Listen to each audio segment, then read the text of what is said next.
할렐루야. 복된 주일이 되시기를 바랍니다.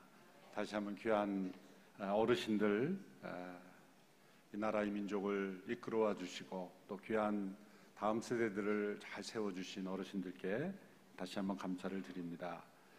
아울러서 내일 저녁 우리 부모님들을 위한 맞춤 전도 집회가 행복 드림 콘서트란 이름으로 이 자리에서 열립니다. 믿지 않는 부모님들을 전도하기 위해서 기도한 자녀들의 그 간절한 기도가 응답될 수 있도록 함께 기도해 주시기를 바랍니다. 아울러서 나라 민족을 위한 여성 기도 부흥운동 마리아 행전 6월 27일부터 29일까지 이곳에서 열립니다. 사랑의 힘이라는 주제로 열립니다. 마리아 행전은 하나님께서 온누리교회에 주신 기도의 사명을 다하는 귀한 집회입니다. 특별히 여성들이 모여서 함께 기도할 때 성령의 기름 부으심이 넘치는 귀한 집회입니다. 미리부터 광고를 드리는 것은 기도로 함께 준비하는 그 과정 속에서 하나님이 역사하시기 때문입니다. 함께 참여하기를 부탁드리고 또 기도로 준비해 주시기를 바랍니다. 우리 CGN TV가 제작한 다큐 영화 서서평 선교사님 영화가 국제 기독 영화 다큐에서 최우수상을 수상했습니다. 신문 1면의 내용을 보시고요. 귀하게 하나님께 사용하고 계시고 특별히 지금도 군부대에서는 계속 서서평 영화가 우리 군부대 선교 사역팀을 통해서 상영되고 있고 또 올해도 계속해서 이어지고 있습니다. 우리 서서평 선교사님의 이 다큐 영화가 상영되고 난 뒤에는 세례자도 늘고 또 예배 출석자도 늘고 믿지 않는 우리 군에 있는 청년들도 이 다큐를 통해서 큰 도전과 은혜를 받고 있음에 감사를 드립니다. 아울러서 여러분 오늘 주보간지에 우리 CGN TV에 새롭게 개편된 우리 프로그램 편성표를 넣어드렸습니다. 함께 소지하셔서 여러분들이 또 한 프로그램을 전체적으로 조감해 보시고 시청해 주시기를 부탁드립니다. 오늘 비전 헌금은 어려운 이웃들에게 집을 지어줌으로 그들의 삶을 지탱해 주는 그런 헤비타트 사역을 위해서 드려지게 됩니다. 이 시간 나라 민족을 위해서 합심하여 함께 기도하고 말씀을 듣겠습니다. 하나님께서 이 나라 민족에 평화를 주시기 원하십니다. 우리가 기도로 준비하고 또 함께 올바른 하나님의 온전하신 뜻이 이루어지기를 기도하는 마음이 필요한 줄 믿습니다. 이제 이 나라, 이 민족 가운데 전쟁이 그치게 하여 주시옵시고 온전한 하나님께서 주시는 평화를 누리기를 원합니다. 이 나라 민족에 오염된 모든 헛된 이념들이 무너지게 하여 주시옵시고 또 북녘 땅에 있었던 모든 억압과 인권 유린과 거짓된 이념들이 온전히 제거되게 하여 주시옵시고 이 나라 민족에 주신 하나님께서 살아가신 번영이 타락의 도구가 되지 않게 하여 주시고 거짓과 음란과 부정과 악함과 다툼과 분열이 그리스도의 보혈로 정결케 되게 하여 주시옵소서. 합심하여 함께 기도하며 나아가겠습니다. 하나님 아버지, 하나님께서 특별한 계획 속에 불러주신 나라 민족이 분단의 아픔 속에 지금까지 흘러왔습니다. 마음속 깊은 상처와 아픔을 가지고 있고 또한 다툼과 분열 속에 헤매이고 있습니다. 주여 불쌍히 여겨주시고 하나님께서 이 나라 민족을 통해 이루시고자 하는 일들을 온전히 감당할 수 있도록 저희들을 사용하여 주시기를 간절히 원합니다. 하나님 아버지 불쌍히 여겨 주옵소서. 저 북녘 땅을 변화시켜 주시옵소서. 또 대한민국이 하나님이 주시는 번영과 축복을 나만의 축복, 나만의 번영으로 나만의 이기주의로 빠지지 않게 하여 주시고 나눔과 베품과 하나됨으로 아름다운 주의 뜻을 이루어가게 하여 주시기를 원합니다. 하나님의 창조 질서가 온전히 지켜지는 나라 되게 하여 주옵소서. 자유의 민주주의의 소중한 가치와 이념이 지켜지게 하여 주시고 이는 민족을 향하여 온 세상을 향하여 축복의 복음이 증거되는 일에 온전히 쓰임받을 수 있도록 역사하여 주시옵소서. 살아계신 하나님 아버지, 이 나라 민족의 역사가 하나님의 손에 있음을 믿습니다. 하나님의 선하고 온전하신 뜻이 온전히 이루어지기를 간절히 원합니다. 이 나라 민족 가운데 전쟁이 완전히 그치게 하여 주시옵시고, 주님께서 허락하시는 평화 통일을 이루어 온 세상을 향한 하나님의 비전과 꿈을 이루어드리는 저희들이 되게 하여 주옵소서. 오늘도 하나님 앞에 예배 드리며 하나님의 말씀에 귀를 기울입니다. 우리 모두에게 말씀하시는 그 하나님의 음성 듣고 힘없고 순종하며 주의 뜻에 쓰임받게 하여 주시옵소서. 예수님의 이름으로 기도하옵나이다. 아멘.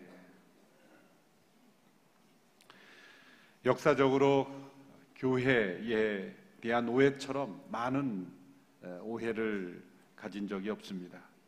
그 중에 대표적인 오해는 교회 그 자체보다 그 앞에 붙는 교회 이름을 더 중요하게 여기는 것입니다.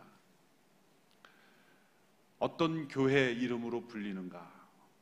그것이 교회라는 그 단어, 그 본질 자체보다 더 중요하게 사람들의 머릿속에 기억되는 것이죠. 그래서 교회가 개척될 때 교회 이름을 짓는 것도 큰 일입니다. 또 교회를 새롭게 하고자 할 때 교회 이름을 새롭게 바꾸기도 하죠. 또 어떤 분은 교회를 정할 때 교회 이름이 좋아서 정하겠다 됐다, 또 싫어서, 교회 이름이 싫어서 거부하기도 하는 그런 시대가 되었습니다. 미국 이민교회 가운데 이런 이름도 제가 보았습니다. 그리운 내 고향 교회. 고향에 대한 향수가 가득한 분들이 많았나 봅니다. 그러나 심판날에 우리 그리스도 앞에 우리가 설 때 어떤 이름으로 불리우는 교회의 일원이었는가, 어디서 예배를 드렸는가, 그것은 아무 소용이 없습니다. 진정 예수님께서 주인 되신 교회였는가, 또한 우리 자신이 진정 교회였는가, 그것이 가장 중요한 문제죠. 그러므로 우리 온누리교회도, 온누리교회 그럼 어디에 액센트가 있어야 됩니까? 온누리입니까? 교회입니까? 교회죠. 그런데 대개 우리는 어느 교회냐라고 할 때 그 이름에 우리 스스로가 액센트를 부여하게 되는 것, 그것이 교회에 대한 심각한 오해이죠. 교회 그 자체가 너무나 소중한 이름이고, 교회 그 자체가 예수님의 계획 속에 있었던 소중한 단어입니다. 신약 성경에 예수님께서 교회라는 이름을 언급한 첫 번째 본문이 마태복음 16장이죠. 그리고 마태복음 18장에서 두 번 언급하심으로 세 번을 이 교회라는 단어를 언급하시죠. 헬라어는 에클레시아라는 이 단어를 예수님께서 친히 언급하심으로 교회에 대한 계획과 청사전을 말씀하신 것입니다. 그러므로 그 앞에 어떤 교회 이름이 붙여 있는가, 거기에 우리가 몰두할 것이 아니라 예수님 말씀하신 교회, 에클레시아 그 자체가 우리 너무나 소중한 거예요. 내가 교회인가? 정말 예수님께서 말씀하신 교회, 예수님께서 내 교회라고 하실 때 그 예수님의 교회, 예수님이 주인 되신 교회였는가? 그것을 더 깊이 생각하고 우리가 믿음의 생활을 해야 될 줄로 믿습니다. 예수님께서 어떤 의도를 가지고, 어떤 꿈을 가지고 교회를 세우셨습니까? 하나님 나라를 이 세상에 드러내시고 세상에 속한 사람들이 하나님 나라로 들어오도록 하시기 위함이에요. 이 세상 속에 하나님의 나라를 경험하도록 하시기 위하여 교회를 세우신 것입니다. 이 세상은 눈에 보이지만 영원한 하나님의 나라는 눈에 보이지 않습니다. 보이는 세상과 보이지 않는 하나님의 나라를 연결하는 공동체가 교회입니다. 세상은 유한하지만 하나님 나라는 영원합니다. 유한한 세상과 영원한 하나님 나라를 연결하는 공동체가 교회입니다. 이 세상은 땅에 속해 있지만 하나님 나라는 하늘에 속해 있습니다.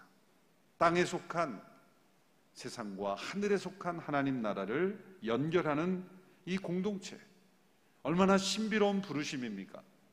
얼마나 놀랍고 영광스러운 부르심입니까? 예수님께서 베드로에게 교회에 대한 청사진을 말씀해 주셨습니다. 오늘 본문 18절 19절의 말씀을 함께 읽도록 하겠습니다. 시작. 내가 너에게 말한다. 너는 베드로다. 내가 이 반석 위에 내 교회를 세울 것이니 지옥의 문들이 이것을 이길 수 없을 것이다. 내가 내게 하늘나라의 열쇠들을 줄 것이다. 무엇이든 내가 땅에서 매면 하늘에서도 매일 것이요 내가 땅에서 풀면 하늘에서도 풀릴 것이다. 예수님께서 베드로에게 내 교회를 세우신다 말씀하셨고, 그 교회에게 하늘나라의 열쇠들을 주실 것이다 말씀하셨습니다. 예수님께서는 교회에 하늘나라의 열쇠들을 주심으로 세상에 하나님 나라를 보여주시고, 또 그 세상이 교회를 통해 하나님 나라의 백성이 되며 하나님 나라를 살도록 계획하신 것입니다. 베드로에게 주시겠다고 하는 그 하늘나라의 열쇠는 무엇이겠습니까? 그것이 오늘 본문에서 우리가 가장 중요하게 생각해 봐야 되는 본문으로 묵상해 보고자 합니다. 그것은 베드로의 손에 사람들이 하나님 나라에 들어오느냐 마느냐를 결정짓는 권세를 주셨다는 뜻이 아니죠. 베드로로 대표되는 이 교회에게 세상 사람들이 하나님 나라로 인도하고 이 땅에서 하나님 나라를 경험할 수 있는 그런 능력과 권세를 주셨다는 것입니다. 예수님께서 어떤 구체적인 교회의 제도나 조직, 또 혹은 어떤 구체적인 그림에 대한 말씀이 없으셨습니다. 그것은 어떤 의미일까요? 오늘날 우리가 경험하는 민족, 나라, 언어 혹은 교파에 의하여 제한받는 그런 제도적 교회를 하나님 나라와 동일시하지 않으셨다는 것을 의미합니다. 예수님께서 의도하신 교회는 모든 것을 초월하여 오직 그리스도의 피로 씻음받고 또 그리스도의 영으로 새로워져서 그리스도를 믿고 그리스도와 연합된 하나님 나라의 공동체를 의미하신 것입니다. 바로 그 교회는 하나님 나라의 열쇠를 가진 공동체입니다. 하나님 나라의 문을 열 수도 있고 닫을 수도 있습니다. 엄청난 이 책임과 놀라운 권세를 우리에게, 교회에게 부여하셨다는 것, 그것을 기억해야 합니다. 교회라는 명칭 앞에 붙여진 우리가 부여한 그 이름에 우리가 권세를 가졌다고 생각해서는 안 됩니다. 이 교회 자체에게 주신 엄청난 책임과 놀라운 축복과 권세를 우리는 깊이 묵상해야 하는 것이죠. 예수님께서 교회에 주신 하늘나라의 열쇠들은 무엇을 의미하는 것일까요? 첫째로 그 하늘나라의 열쇠는 예수 그리스도에 대한 신앙 고백, 그 신앙 고백입니다. 예수님께서 가이사라 빌립보 지방에서 제자들에게 물으셨습니다. 사람들이 인자를 누구라고 하느냐? 예수님이 이 질문을 던지신 시점도 매우 중요합니다. 이때는 예수님의 생애의 절정에 이르렀을 때, 이때로부터 예수님은 고난을 향하여 나아가는, 고난과 십자가의 죽음을 향하여 나아가는 바로 그 시점에 예수님께서 물으신 것이죠. 그것은 예수님이 사람들로부터 어떤 인기나 평가에 연연하셨기 때문이 아닙니다. 사람들이 예수님을 누구라고 생각하는지가 예수님이 이 땅에 오신 목적과 연관이 되기 때문이죠. 제자들은 사람들에게 회자되는 그런 평가들을 말씀드렸습니다. 세례 요한이라고도 하고 엘리야라고도 하고 예레미야나 예언자 중 한 분이라고도 합니다. 사람들은 예수님에게서 나타나는 그 신비한 능력, 또 예수님의 그 놀라운 가르침의 예수님이 보통 분은 아니다라고 그렇게 생각했습니다. 그러나 예수님이 누구인지는 정확히 몰랐습니다. 단지 위대했던 분, 그래서 역사 속에 있었던 예언자, 훌륭한 위대한 선지자의 이름들을 열거하면서 예수님이 어떤 분인지를 규명하려고 했던 것이죠. 예수님은 제자들에게 이제 다시 묻습니다. 그러면 너희는 나를 누구라고 하느냐? 예수님을 피상적으로 바라본 사람들이 아니라 가까이서 보고 듣고 함께 살아온 너희는 나를 누구라고 하느냐? 예수님이 이 질문을 던진 것은 바로 이 질문에 대한 대답이 교회가 하나님 나라의 열쇠를 얻는 길이기 때문이죠. 이 질문에 어떻게 대답하는가가 바로 그 열쇠를 바로 사용하느냐, 그 열쇠를 통해 하늘나라의 문을 여느냐 아니면 닫느냐에 결정이 달려있기 때문이죠. 여러분, 예수님의 질문은 언뜻 보면 단순해 보입니다. 그런 매우 제자들은 당황했을 겁니다. 예수님의 부르심을 받고 예수님과 함께 동행하고 있지만 너희는 나를 누구라 하느냐, 누구라 생각하느냐라는 질문 앞에 서서 대답한다는 것은 결코 쉬운 일이 아닐 것입니다. 신앙생활을 오래 한 우리 성도님들에게도 성도님 잠깐만 질문이 있습니다. 예수님을 누구라고 생각하십니까? 라고 한다면 그냥 피식 웃으실 겁니다. 아니 예수님, 제가 예수님을 주님으로 또 구세주로 영접하고 믿음 생활을 하는데 새삼스럽게 왜 그런 질문을 던지십니까? 함께 수십 년을 생활한 배우자가 어느 날 갑자기 여보, 당신 나를 누구라고 생각해? 라고 질문하면 당황스럽겠죠. 아니 당신이 내 배우자지 누구야? 라고 생각할지 모르지만 그 질문을 던지는 것은 그걸 몰라서 질문한 게 아니죠. 당신은 나를 누구라고 생각하느냐? 이 질문 앞에 선다는 것은 매우 심각한 관계의 질문을 던지는 거예요. 어떤 관계에 있느냐? 어떤 마음으로 나를 대하고 있느냐? 머리로 하는 지식의 관계가 아니라 마음과 삶으로 어떤 관계 속에 있는 존재냐라고 질문을 하는 것이죠. 그래서 이 질문은 매우 중요합니다. 우리의 믿음의 생활에서 날마다 순간마다 던져야 되는 질문. 나는 예수님을 누구라고 생각하고 있는가? 예수님은 나에게 어떤 분인가?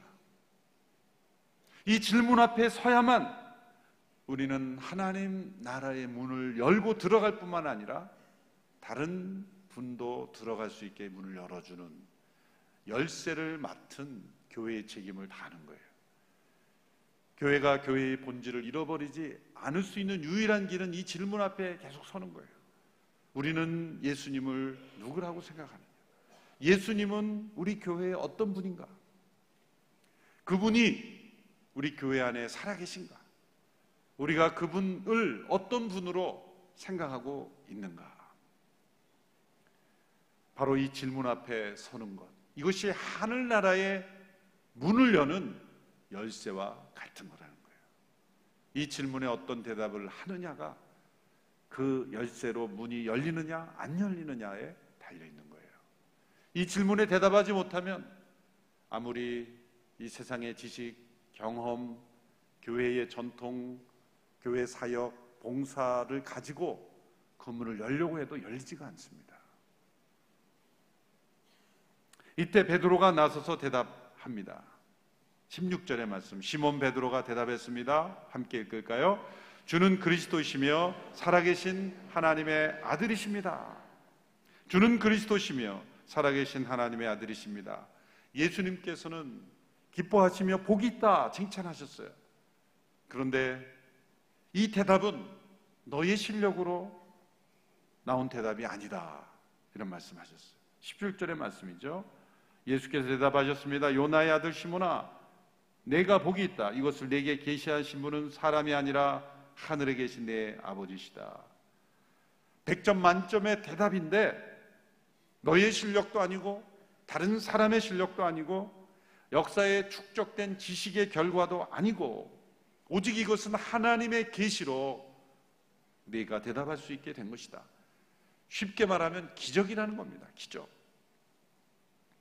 예수님에 대한 올바른 대답은 지적 판단으로 내려지는 것이 아니라는 거죠. 우리의 이성적인 판단, 우리의 추론, 어떤 실험의 결과, 그것으로 나올 수 있는 게 아니다.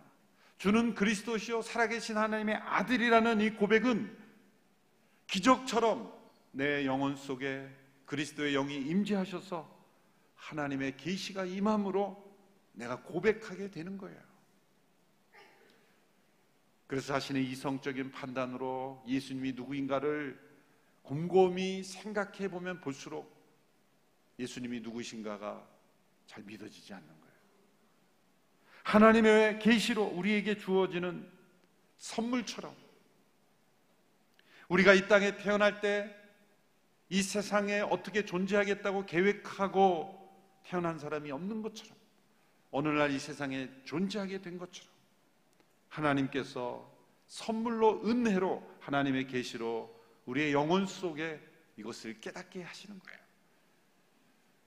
주는 그리스도시요 살아계신 하나님의 아들이십니다. 이 베드로의 고백이 우리의 영혼 속에 살아 움직이는 고백이 되도록 우리는 기도해야 합니다. 주는 그리스도시요 살아계신 하나님의 아들이십니다. 이 고백으로 인하여 우리의 마음이 떨리고 이 고백으로 인하여 하나님을 찬양하는 우리 영혼이 되기를 원합니다. 하나님의 계시로 베드로가 이 고백을 하게 된 것처럼 저와 여러분이 하나님의 은혜의 계시로 우리 모두가 주는 그리스도시요 살아계신 하나님의 아들이십니다. 그분은 살아계십니다. 그분은 십자가에 죽으시고 다시 살아나신 우리의 구원자이십니다. 그 고백이 우리 영혼 속에 일어날 때 하늘의 문이 열리는 거예요. 하나님 나라의 문이 열리는 거예요.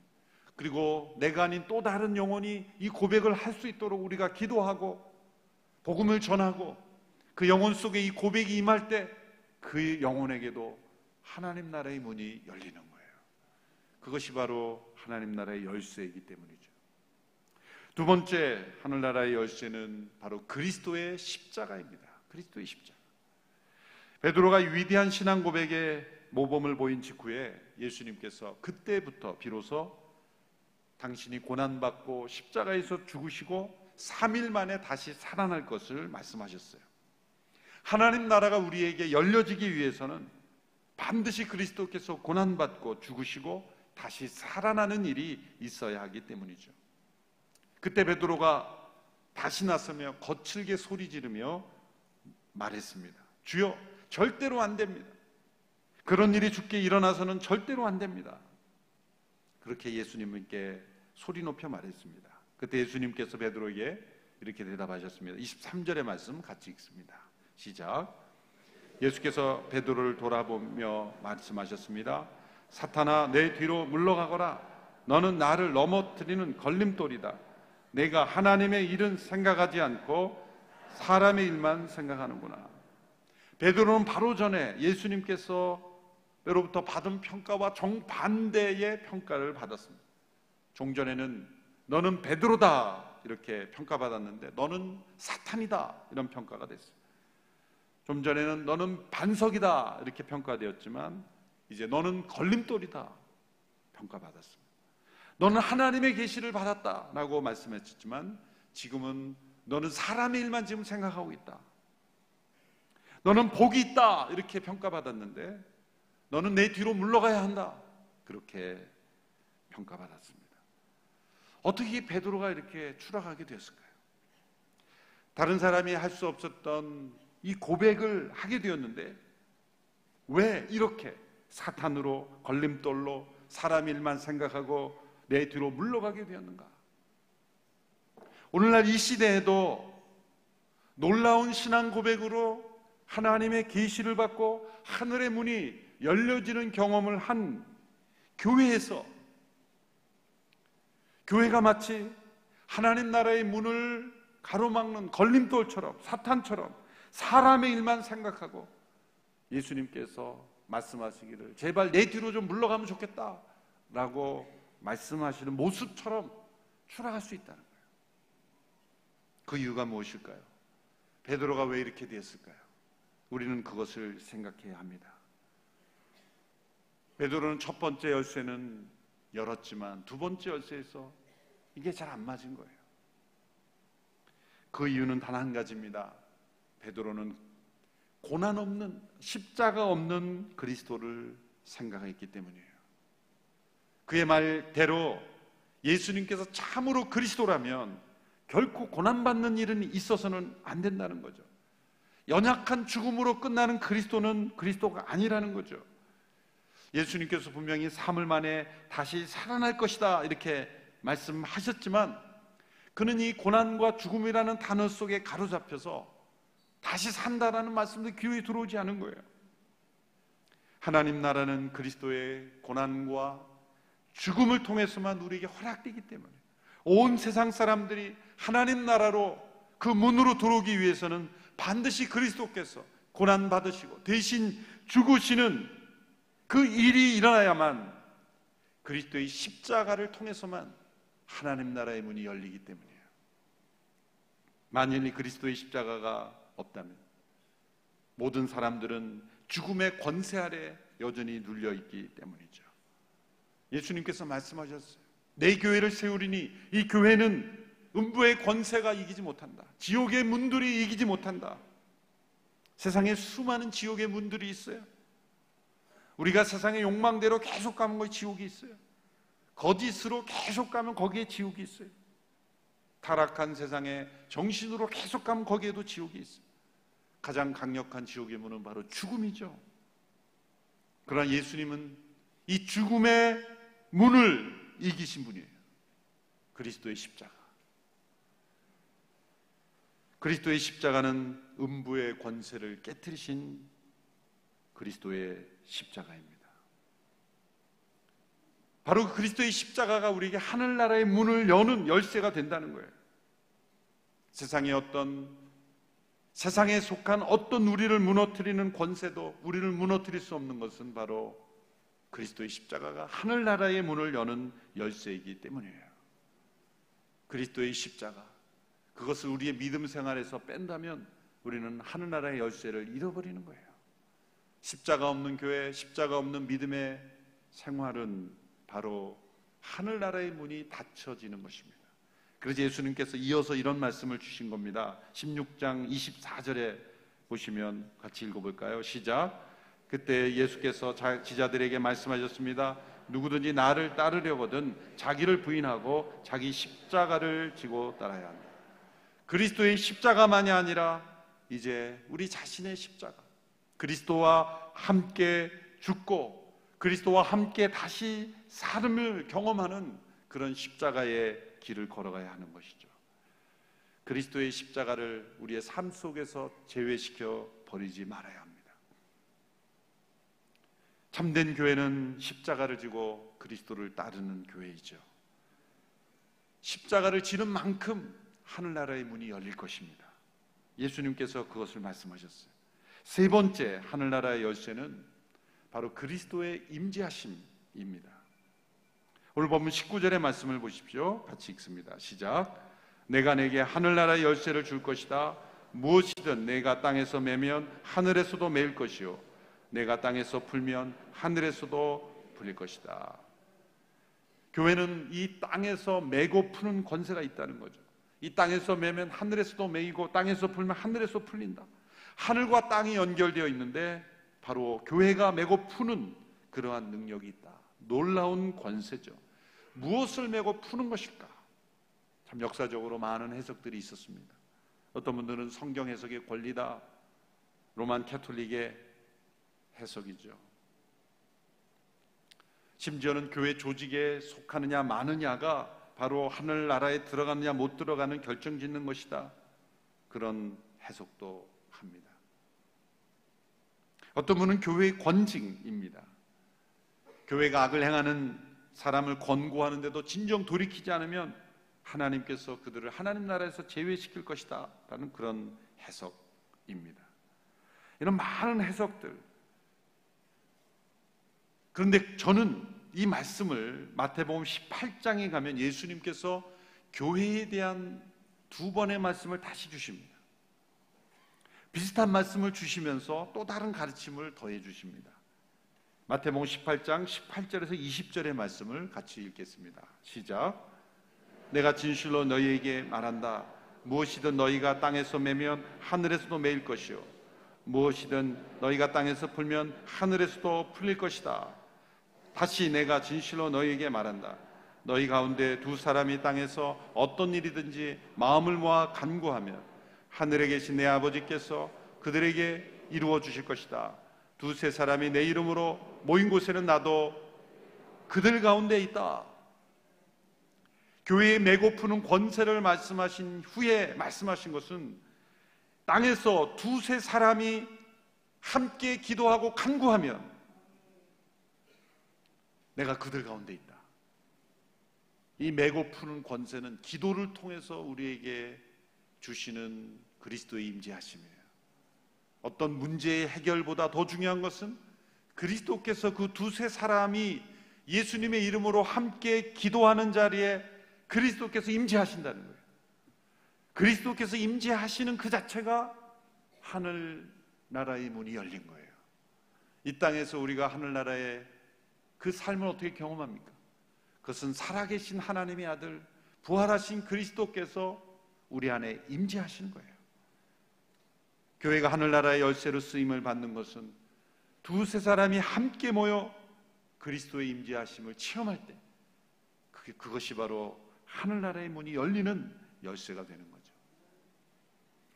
하용조 목사님 설교집을 보니까 이 메고 푸는 것은 용서와 전도, 이러한 능력이 교회를 통해 나타나는 것이라고 말씀하셨어요. 이것도 같은 맥락이죠. 그리스도께서 임재하시면 용서할 수 없었던 문제가 용서가 되는 거예요. 믿지 않았던 영혼이 믿게 되는 거예요. 내가 얼마나 복음을 잘 설명했는가, 그래서 믿는 것이라고 생각하면 안 돼요. 그리스도께서 임재하셔서 나를 통해 나타나실 때 그 영혼이 믿게 되는 거예요. 두세 사람이 함께 그리스도의 이름으로 모여 기도하는 것, 여러분, 이것이 교회가 가진 하늘나라의 열쇠입니다. 우리 성도들이 함께 모여 기도하는 것, 그것을 소중하게 생각해야 돼요. 그 자리가 바로 하늘나라의 열쇠가 열리는 순간입니다. 우리가 순예배에서 순식구들과 함께 모여 기도하는 것, 함께 모여 두세 사람이 모여 기도하는 것, 두세 사람이 모여서 기도해도 그리스도께서 임재하신다고 약속하셨으니 하늘나라의 문을 열고 닫는, 맺고 푸는 그런 역사를 허락하셨으니 얼마나 놀라운 권세입니까?